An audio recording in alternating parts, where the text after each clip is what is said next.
14장의 전반부는 여로보암에 대한 이야기를 하고 있고요. 후반부는 르호보암에 대한 이야기를 하고 있어요. 하나님이 이 나라를 남과 북으로 갈라지게 하신 것은 남이든 북이든 하나님의 말씀을 더 잘 지킬 수 있도록 하기 위한 하나님의 방편이었어요.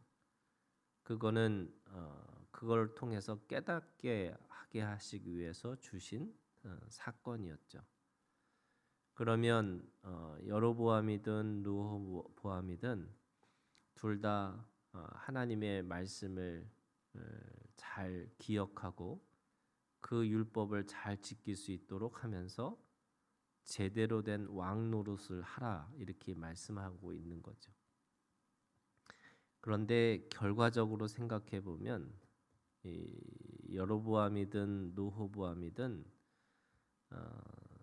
하나님 앞에 돌아서는 이 영적인 이 믿음의 문제를 보고 있는 것이 아니라 다 자기의 정치적인 입장들만 생각을 하는 거예요.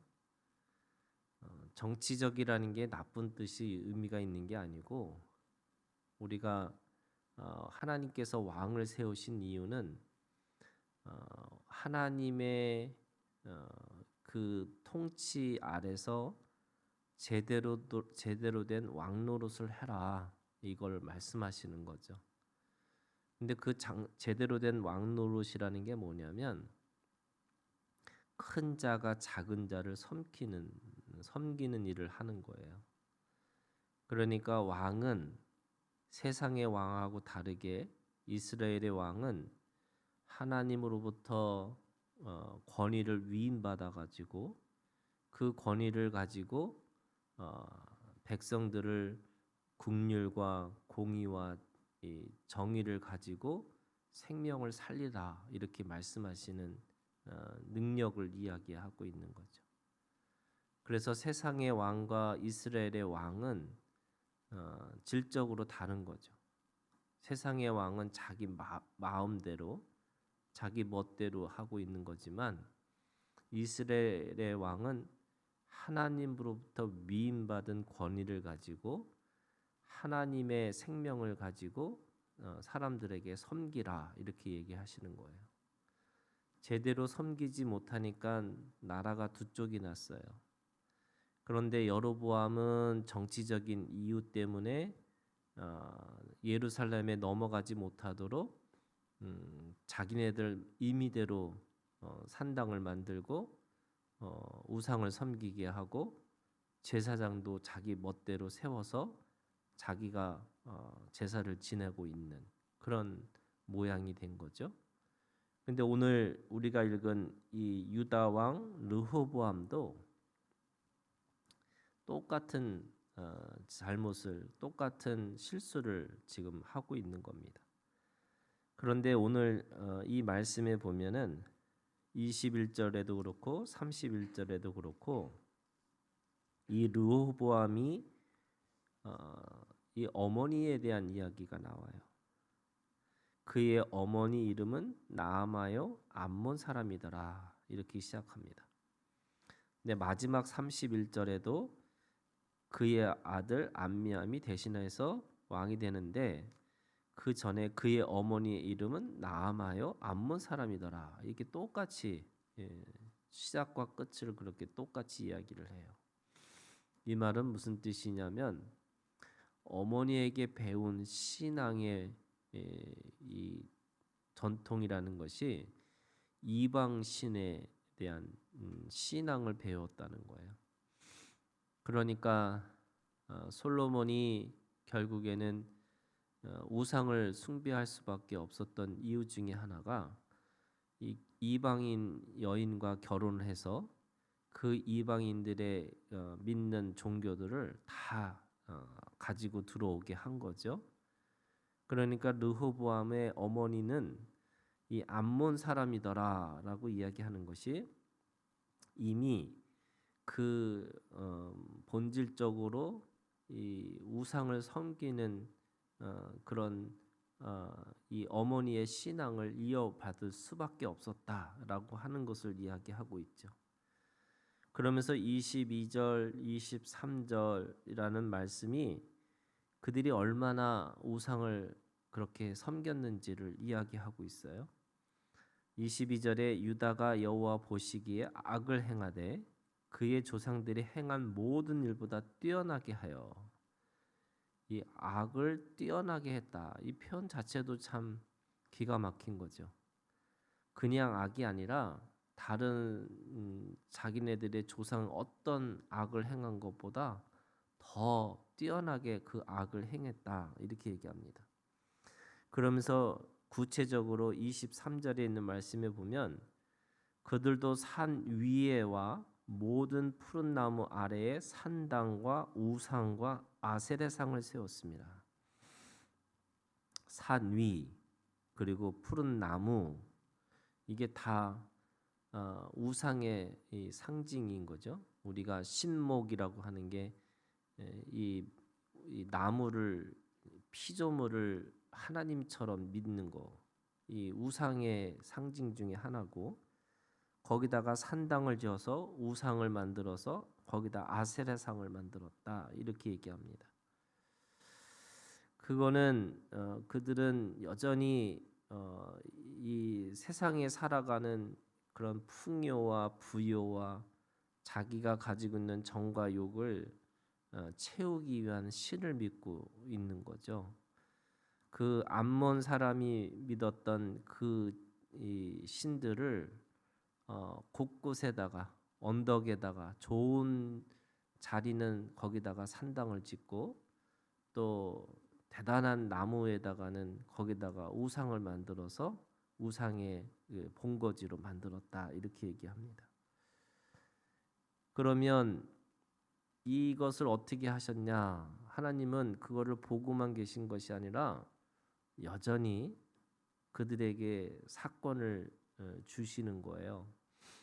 그러니까 사건을 주시는 거는 하나님의 사랑의 표현이고, 돌아서기를 기대하시는 거고, 또 그들이 돌아서서 다윗의 언약처럼 제대로 된 왕 노릇을 할 수 있도록 그렇게 끌고 가시는 하나님 아버지의 사랑이 그 안에 있는 거죠. 오늘 말씀에 보면 세 가지를 시험을 주는 거예요. 첫 번째는 이 25절에 르호보암 왕 제5년에 애굽의 왕 시삭이 올라와서 예루살렘을 쳤다 이렇게 얘기합니다. 원래 애굽이 이스라엘을 치는 것들이 사실은 그렇게 많지 않아요.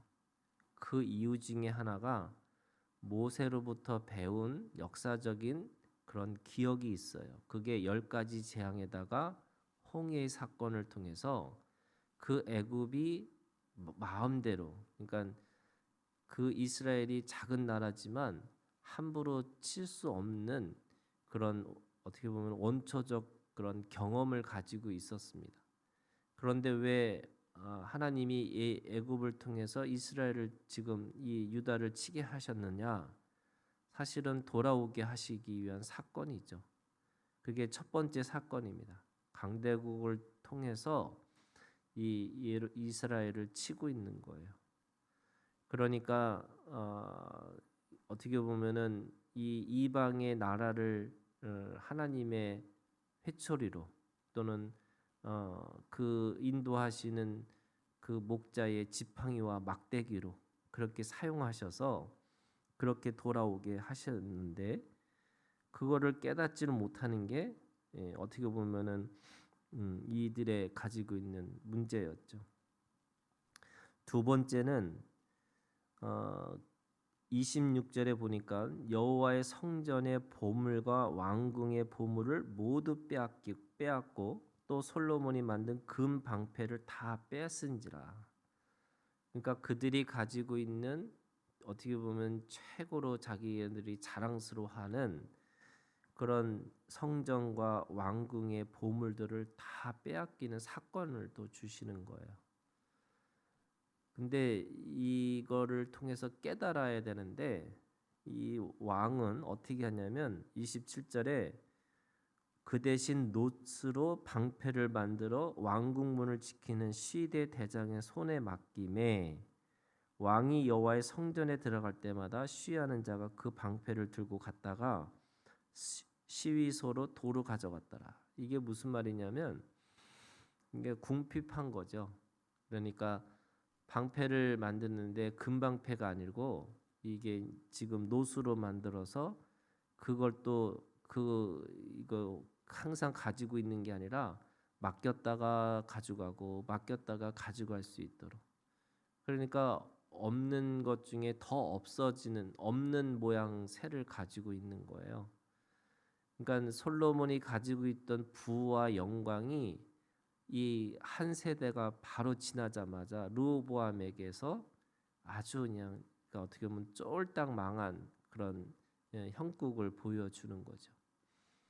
강대국에게 전쟁을 치르면서 그걸 다 빼앗기는 그것을 또 경험하는 겁니다.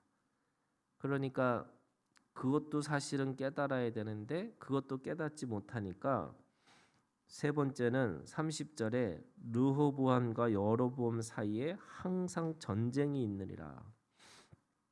거기에 항상 전쟁이 있었다라는 말은 이 평화의 시대이라고 하는 예루살렘이 원래 이 평화라는 뜻의 의미가 있거든요. 평화의 도시예요.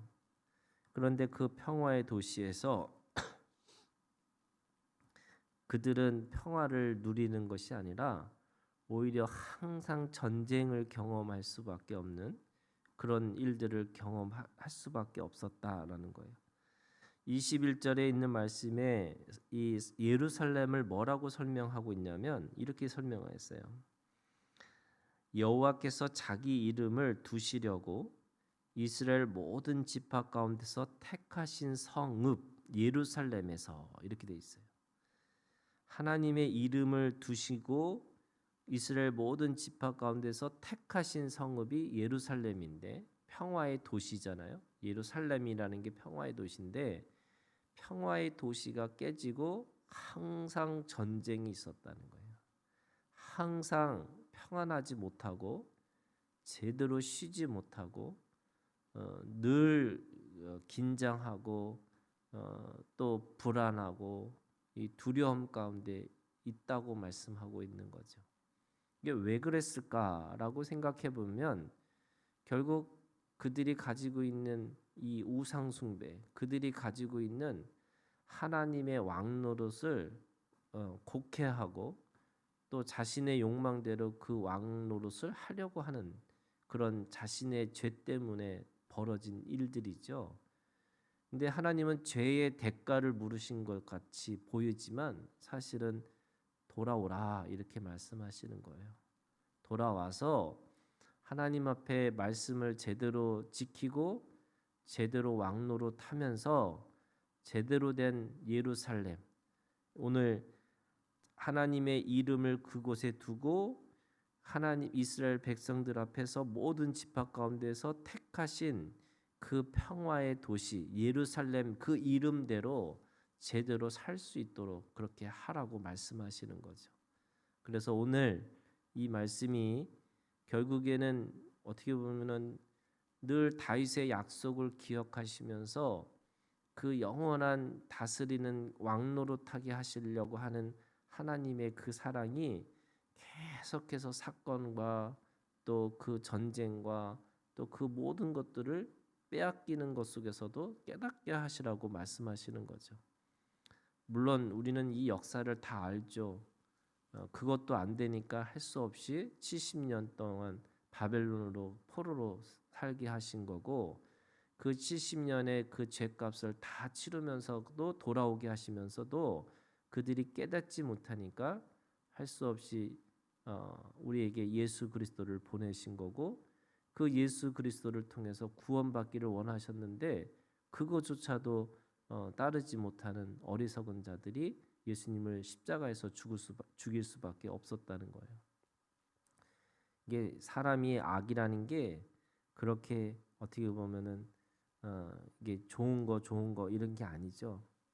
이 악함이라는 게 인간의 악함이라는 게 예수 그리스도가 죽지 않으면 그리고 그 죽음 가운데서 부활하지 않으면 절대로 구원받을 수 없는 존재가 이 사람의 죄라는 겁니다. 오늘도 우리가 주님 안에서 하나님 앞에 돌아서고 깨닫고 다시 내가 그리스도인으로 산다는 것 그걸 기억하고 오늘도 믿음 안에서 승리하는 우리가 되기를 주님의 이름으로 축원합니다.